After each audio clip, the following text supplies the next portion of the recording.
دیکھ کے کریں انسان یا بچے سے کریں, دیکھ کے کریں انسان ہو اور ذمہ دار ہو, بیچ میں بھاگنے والا نہ ہو. السلام علیکم خواتین حضرات, میں ہوں آپ کا میزبان سمیر. تو آج کے نئے پروگرام میں ہم آپ کو خوش آمدید کہتے ہیں. یہ دو طرح کے کام کرتا ہے, مائک کا سٹینڈ بھی بن جاتا ہے, یہ کھرک کے بھی کام آتا ہے. اور یہی کھرک جو ہے نا ہماری عوام کو بھی اس وقت بہت زیادہ ہے, کیونکہ فیروز خان کی دوسری شادی کے حوالے سے بہت ساری ایسی خبریں آ رہی ہیں کہ ان کی دوسری شادی بھی خطرے میں ہے, اور جو ان کی پہلی بیوی ہے جو کہ ایکس وائف جسے کہا جاتا ہے, وہ ان پر کیوں تنقید کرتی جا رہی ہے, ان کی وائف پر, ان پر, جبکہ اب ان کے ساتھ ان کا کوئی تعلق نہیں ہے. آج کی اس ویڈیو میں سارا پوسٹ مارٹم کریں گے, لیکن اس سے پہلے آپ دوستوں سے گزارش ہے, اگر ابھی تک آپ نے ہمارے چینل کو سبسکرائب نہیں کیا تو سبسکرائب کر دیں اور بیل آئیکن پر پپی کرنا مت بھولیے گا. تو چلیے ویڈیو شروع کرتے ہیں. سب سے پہلے تو میں آپ کو یہ بتاتا چلوں کہ فیروز خان کی جو پرسنل لائف ہے اس میں وہ اتنے زیادہ کامیاب نہیں رہی. تھوڑا سا بیک گراؤنڈ بتانا اس لیے ضروری ہے تاکہ آپ کو پتہ چل سکے کہ ایک کامیاب انسان کی زندگی جو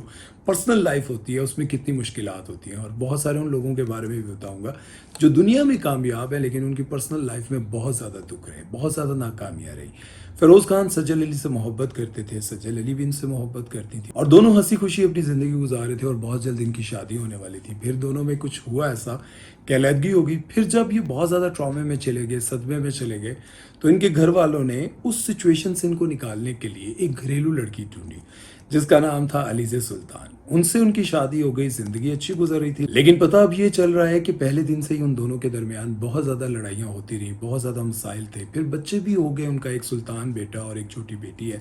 اب ان کی زندگی اچھی گزر رہی تھی, لیکن پھر ایک دن ایسی بڑی لڑائی ہوئی کہ دونوں میں علیحدگی ہو گئی. اب فیروز خان ایک بار پھر سے تنقید کی زد میں آ گئے. اب چونکہ وہ ڈراموں میں بھی اینگری ینگ مین کے کریکٹرز کرتے تھے تو لوگوں کو یوں لگا کہ وہ اپنی ریئل لائف میں بھی ایسے ہی ہیں, اس لیے انہوں نے اپنی وائف پر اتنے ظلم اور تشدد کیے جو کہ تصویریں بھی سامنے آئیں. پھر خیر وہ اپنے بچوں سے بھی دور رہے, یہ سارا کچھ ہوتا رہا. اب ان کی زندگی میں بہت زیادہ دکھ اور پریشانیاں تھیں. پھر ان کی جو والدہ ہے انہوں نے اپنے بیٹے کے لیے ایک اور لڑکی تلاش کی جو چٹ منگنی اور پٹ بیاہ ہو گیا. مطلب وہ ڈاکٹر تھی, اور جب ان کی شادی ہو گئی تو پھر وہ اپنی بیوی کے ساتھ ہنسی خوشی ہنی مون پر بھی گئے. ہنی مون پر جانے کے بعد انہوں نے اپنے انسٹاگرام پر بہت ساری تصویریں بھی اپلوڈ کی اور کہا کہ میں اپنی نئی وائف کے ساتھ بہت خوش ہوں. لیکن ابھی پچھلے دنوں انہوں نے اپنی وائف کے ساتھ ساری کی ساری تصویریں انسٹاگرام سے ڈیلیٹ کر دی. اب کیوں کی یہ میں آپ کو آگے چل کر بتاتا ہوں. جب انہوں نے انسٹاگرام سے اپنی بیوی کی تصویریں ڈیلیٹ کرنا شروع کی تو فوراً انڈسٹری میں یہ بات پھیلنا شروع ہو گئی کہ اب ایک بار پھر سے ان کی جو شادی شدہ زندگی ہے وہ خطرے میں پڑ گئی ہے.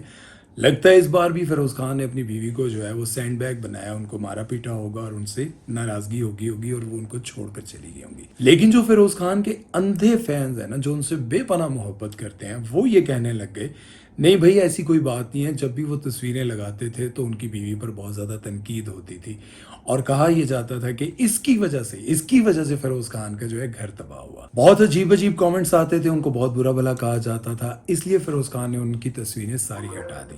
لیکن اگر ایسا حقیقت میں ہو رہا ہوتا تو بات یہاں پر یہ سمجھنے کی ہے کہ اگر پہلی تصویر جب بندہ اپلوڈ کرتا ہے تو اس سے اندازہ ہو جاتا ہے کہ ان کی بیوی کو کیا کچھ کہا جا رہا ہے, کتنا برا کہا جا رہا ہے. اس کے بعد کوئی بھی شخص جو ہے, چاہے وہ سٹار ہو, جس طرح کا مرضی ذہنیت کا مالک ہو, وہ کبھی بھی اپنی بیوی کی دوبارہ تصویر نہیں لگاتا. اب تصویر ڈیلیٹ کرنے سے ایسا تو فیل ہونا نہیں چاہیے تھا کہ رشتہ ٹوٹ گیا یا ان کی بیوی ناراض ہو کر چلی گئی, لیکن پچھلے چند سالوں سے یہ ہماری انڈسٹری کا رواج بنا ہوا ہے کہ جب آپ نے علیحدہ ہونا ہوتا ہے سب سے پہلے آپ اپنی بیوی کی یا گرل فرینڈ کی تصویریں ڈیلیٹ کرتے ہیں اور پھر کچھ ہی دن بعد ان کو انفالو کرتے ہیں. پھر خاموشی رہتی ہے اور پھر کسی شو میں یا پوڈ کاسٹ میں وہ آتے ہیں اور بتاتے ہیں کہ میں نے اور ان نے اپنے راستے الگ کر لیے. لیکن یہ سارے کا سارا کام تصویریں ہی ڈیلیٹ کرنے سے شروع ہوتا ہے, اس لیے لوگوں کو یوں لگا کہ فیروز خان نے بھی اپنی بیوی کو چھوڑ دیا. اب بہت سارے انڈسٹری کے لوگوں کو یوں لگ رہا تھا کہ فیروز خان نے اس بار پبلسٹی سٹنٹ کیا اور وہ چاہ رہے ہیں کہ میری بھی ایک بار پھر سے بہت زیادہ ہائپ کی ریٹ ہو, ہر جگہ میرے بارے میں ڈسکس ہونے لگ جائے. لیکن یہاں پر میں آپ کو بتاتا چلوں,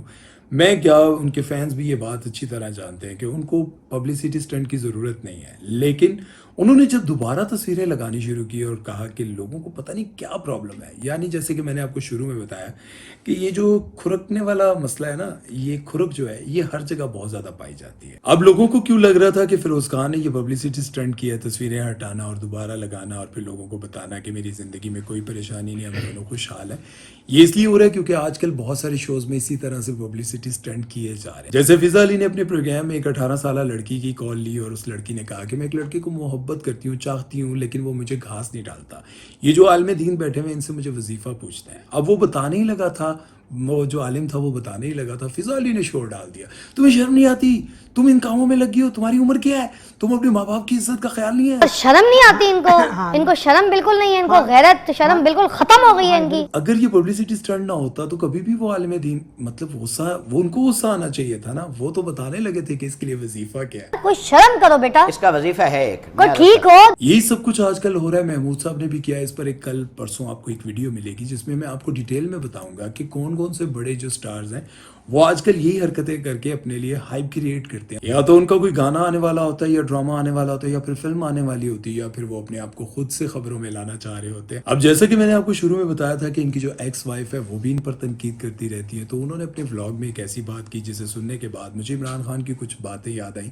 وہ میں آپ کو آگے چل کر بتاتا ہوں. لیکن وہ کہہ رہی ہیں اگر کسی لڑکی نے کسی مرد سے شادی کرنی ہو تو سب سے پہلے اسے یہ دیکھنا چاہیے کہ وہ انسان کا بچہ ہونا چاہیے، ذمہ دار ہونا چاہیے، اس میں انسانیت ہونی چاہیے. دیکھ کے کریں انسان یا بچے سے کریں، دیکھ کے کریں انسان ہو اور ذمہ دار ہو. سب سے ضروری جو ہے نا وہ ذمہ دار ہونا چاہیے، اس کو نہ ذمہ داری اٹھانی آنی چاہیے اور بیچ میں بھاگنے والا نہ. اب ان کو ایسی باتیں کرنے کی ضرورت نہیں تھی کیونکہ انہوں نے اپنی زندگی جو ہے وہ الگ کر لی فیروز خان سے. ان کو کیا ضرورت پڑی تھی کہ وہ فیروز خان کی وائف پر تنقید کریں یا ان کو صلاح مشورے دیں کہ آپ کو شادی سے پہلے یہ دیکھنا چاہیے تھا کہ آپ کے جو ہسبینڈ، اس کے پیچھے کوئی نہ کوئی بات ضرور ہوگی. لیکن یہاں پر فیروز خان سے بھی میں پوچھنا چاہتا ہوں کہ آپ کو ضرورت کیا تھی کہ یہ کام کرنے کی؟ اگر آپ دونوں میاں بیوی کے درمیان کوئی ایسی بات ہوئی نہیں تھی تو آپ کو تصویریں ڈیلیٹ نہیں کرنی چاہیے تھی. بے شک کوئی تنقید کر رہا تھا، آپ کی ہر تصویر پر آپ کے چاہنے والے بھی بہت زیادہ ہوں گے، لیکن کچھ ہیٹرز بھی ہوں گے. لیکن آپ کو یہ تصویریں ڈیلیٹ کر کے کیا ثابت کرنا تھا؟ یہ تو ذرا آپ کو بتانا چاہیے، آپ کو جواب دینا چاہیے. لیکن یہاں پر ایک بات میں ضرور کرنا چاہوں گا، اگر ان کی جو ایکس وائف ہے انہوں نے علیحدگی اختیار کر لی ہے تو انہوں نے عمران خان کی وہ بات نہیں سنی. انہوں نے کہا میں نے زندگی میں جو پیچھے چھوڑ دیا کبھی اس کی طرف پلٹ کر نہیں دیکھا. یونیورسٹی جاتا تھا، جب یونیورسٹی کو چھوڑا تو دوبارہ کبھی یونیورسٹی نہیں گیا. کرکٹ کھیلی، کرکٹ میں بڑا نام بنایا، اور کرکٹ کو چھوڑا تو پھر کرکٹ کی طرف دوبارہ کبھی نہیں گیا. اور اس کے ساتھ مجھے یہ بات سمجھ میں آتی ہے کہ وہ یہ کہنا چاہ رہے تھے کہ دیکھیں ریحام خان کو انہوں نے چھوڑا، دوبارہ کبھی اس کا نام بھی نہیں لیا. اور ان کی جو ایکس وائف تھی، کیا نام تھا آپ لوگ کمنٹ سیکشن میں بتائیے گا، مجھے یاد نہیں ہے، اس کو چھوڑا، کبھی اس کی طرف نہیں گئی، کبھی اس کے بارے میں بات نہیں کی. اور اب جو ان کی زندگی آپ دیکھیں، وہ کہتے ہیں کہ ماضی میں جو کچھ ہوتا ہے وہ آپ کو سبق سکھانے کے لیے ہوتا ہے، اس کو بار بار یاد نہیں کرنا چاہیے. آپ کی زندگی میں آگے بہت سارے چیلنجز ہوتے ہیں، آپ کو ان کو دیکھنا چاہیے، ماضی کو نہیں دیکھنا چاہیے. علیزہ سلطان کو بھی اپنے فیوچر کی طرف دیکھنا چاہیے، ماضی کی طرف نہیں دیکھنا چاہیے. اور نہ یہ دیکھنا چاہیے کہ فیروز خان نے کس کے ساتھ شادی کی ہے، کس کے ساتھ نہیں کی ہے، وہ خوش ہے نہیں خوش ہے. آپ کو اپنی زندگی کی طرف توجہ دینی چاہیے. اور اب تو میں بھی یہ بات سوچنے پر مجبور ہو گیا ہوں کہ آخر علیزہ سلطان کب تک فیروز خان کے نام پر ویوز لیتی رہیں گی، کب تک ان کا نام استعمال کر کے یا پھر ان کی زندگی میں انٹرفیئر کر کے اپنے تھمبنیل لگاتی رہیں گی یا کچھ ایسا بولتی رہیں گی جس کی وجہ سے وہ وائرل ہوتی رہیں گی.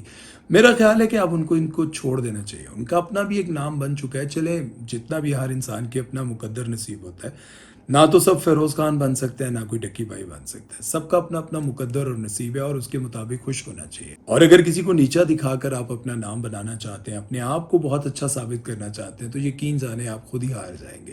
اور ایک دن آپ شاید اس بات پر سوچیں گے کہ میں نے اس کا نام استعمال کیا، اس پر بہت ساری باتیں کی اور اپنے آپ کو بہت زیادہ اچھا ثابت کرنے کی کوشش کی، لیکن آج پھر بھی میں اکیلے پریشان. اپنا بہت سارا خیال رکھیے گا، دعا میں یاد رکھیے گا. سمیر چودھری کو دیجیے اجازت. اللہ حافظ.